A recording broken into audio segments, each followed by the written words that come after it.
Hi guys! Magandang gabi. Welcome back po dito sa Gandara SRU channel for Showbiz Update. Andito na naman nga po akong muli nagbabalik.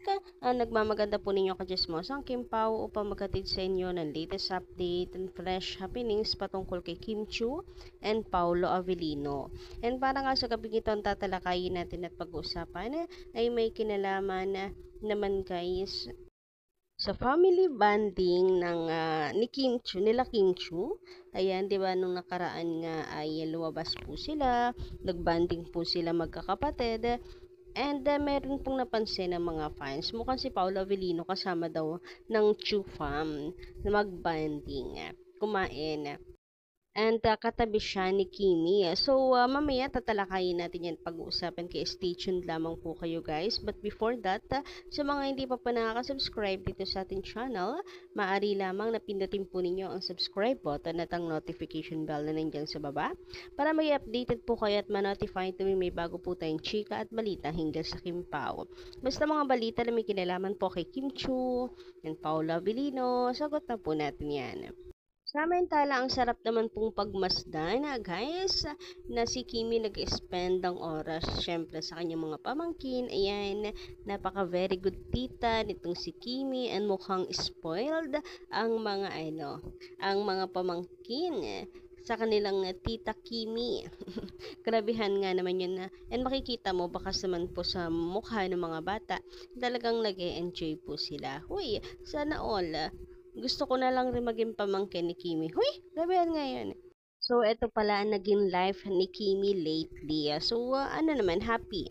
Pati tayo happy kasi nakikita nating happy si Kimi na spend niya yung time niya finally sa kanyang family. Kasi nga, 'di ba, nitong mga nakaraan super super duper busy ni Kimi. So, bawi din pag may time sa family. And tita mode on muna si Kimi. Anyway, sabi naman dito ni Miss Norma Dayag, magadarang gabi at saka Merry Christmas and Happy New Year na rin sa inyo. Kim looks young because of her personality. Ano to? Trist? Ano ito? Like a bubbly, always smiling, yet you never see her proning or striking like Katrina, who stared at Kim during Christmas. X kasi ginagamit yun, dapat buo. Christmas presentation. Funny cause the real thing came out. That's why Katrin looks matured than Kimi. Dan Kimi. Love you both, Kim Pao. Uy, ang dami ngayon nata-typo error, no? Anyway, hope na okay lang po kayo. About nga po dito, so sabi nila kaya daw hindi nagmamature yung mga role nitong si Catherine dahil maamo daw ang mukha masyado. Pero tingnan nyo naman ngayon, Kimi is older than her, pero mas mukhang younger si Kimi than her. Maybe dahil nga sa kanyang kanyang bubbly personality, napaka-energetic, masiyahin, lagi nakasmile itong si Kimi. Hindi naman sa akin compare natin, no? But, kasi, masakit sa puso ng mga fans yung nakita nila kay Kim. As long as gusto naman nating depensahan si Katrina. Pero ang sakit nung pag-irap daw kasi. May mga hindi pa din pala nakaka-move on hanggang ngayon. Anyway, maganda kung ilabas na natin ngayon na bago po matapos ang taon at wag na po nating bitbitin ito sa 2025. Yung mga bitterness, yung mga ilabas nyo na po lahat ng hinanakit. Kasi pangit din naman pag naiipon, 'di ba? So, sige ilabas nyo lang, i-rant nyo lang yan, shine. Basta pagdating ng 2025, na tayo, hinga, kalma, and peaceful. Mas maganda yung nabubuhay tayo ng tahimik, layo po sa gulo at katoksika ng mga bashers. So, labas na ngayon. Sabi nga dito, from Day Rodriguez, ayan, kanya-kanyang labas. Hindi po kami ang gumagawa ng issue kay Catherine. Ang gumagawa kasi, siya. Yun ang irap, hindi naman siya inaano ni Kim. Tahimik lang si Kim.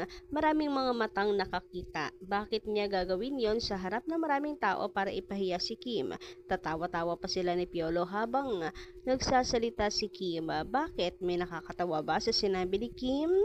Hindi ba kabastusan yung ginagawa nila? Insulto yon para kay Kim. Mabuti na lang, napakabait ni Kim. Iba talaga pag ang taong laging nakakapit sa Diyos.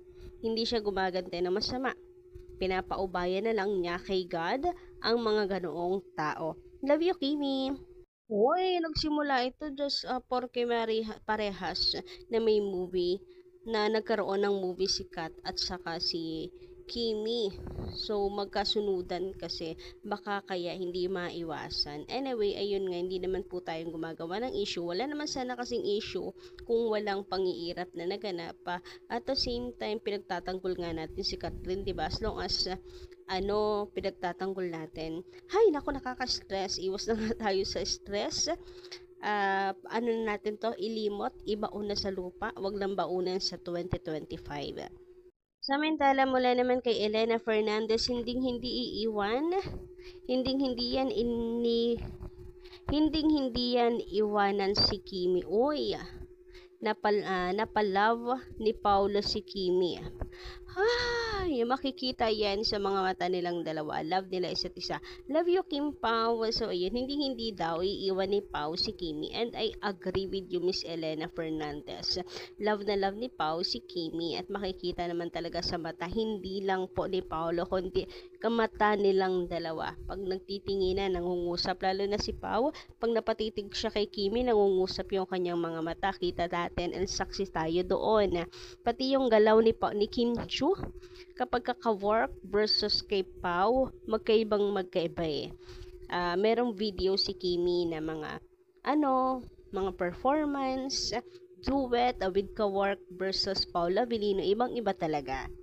Naalala ko na naman yung tatlo sila nila Jerome. Parang na-OP si Jerome. May sariling mundo si Kim and Paolo. Anyway, dumako naman nga po tayo dito sa isa sa pinakamainit at chika ngayon sa social media about nga po sa update ni Kimi about sa kanyang family. So, eto, nagkanda banding-banding nga po sila kasi minsan nga lang po sila magkasama-sama. So, anong meron? Anong connect dito kay Paolo Avellino? So, alam naman natin, di ba, nag-meet na si Pau at saka si JP. May pag-visit nga po sila sa shooting ng Kim Pao sa set. So mga throwback naman na po ito or mga late upload rather ni Kim Chu na ngayon lang naman natin nakikita. Ganun pa man we are so much happy talaga, sobra-sobra. May so much na, sobra-sobra pa. Redundancy na yan. Ewan na lang kung kulang pa yung description. Anyway, ayun nga. Since may family bonding, di ba nung mga nakaraang buwan pa natin pinag-uusapan nga na may na magkikita na sila finally, sabi ni Kimi. At mukhang pinag-uusapan nga na ipapakilala ni Kimi sa family niya si Paula Avellino official. Ngayon, dahil sa larawan na to, ayan, ikinat na natin. Mukhang may katabi dito si Kim Chu. Siya yung nag-take ng picture. O, di ba parang medyo long table na magkakasama po sila dyan. And parang may katabi dito si Kimi. And makikita nyo rin, ayan, cut na natin. Sabi nga dito, parang phone daw po iyon ni Paula Avellino, yung color black sa tabi ni Kim Chu. What do you think? Si Paulo nga kaya yung katabi ni Kimi, nagtatago, hindi na siya sumama. Hindi na siya sumama sa picture-picture. Hindi na niya inagaw yung moment na yan sa magkakapatid.